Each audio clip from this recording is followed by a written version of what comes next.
बार खान रुकने भी मुकाम सहराबाद में पाकिस्तान मुस्लिम लीग नून में पुरवकार शमूलियती प्रोग्राम हुआ है।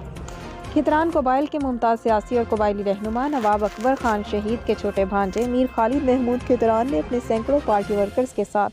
पाकिस्तान मुस्लिम लीग नून के सूबाई सदर जमाल खान मंदूखेल, डिवीजनल सदर वडेरा खैरुद्दीन खितरान, आए हुए डीजी खान से मुस्लिम लीग नून के रहनुमाओं की मौजूदगी में एक बड़े जलसे में शमूलियत इख्तियार की। मीर खालिद महमूद खितरान ने कहा कि वो मियां नवाज शरीफ की क़यादत में बार खान में सियासी और समाजी और मुआशी तरक्की के लिए मुस्बत सियासत को फ़रोग देने में हर किस्म की कुर्बानी देने को हम वक्त तैयार रहेंगे। बार खान के महकूम और गरीब तबकात से कहा है कि वो बार खान में ज़ुल्म, सितम और बर्बरियत नाइंसाफ़ियों के खात्मे के लिए पाकिस्तान मुस्लिम लीग नून का साथ दें, क्योंकि मुल्क को महंगाई, बेरोज़गारी से मियां नवाज शरीफ की क़यादत में बहरान से निकाल सकते हैं। कैमरा टीम के हमरा मोहम्मद सलीम खितरान, बार खान।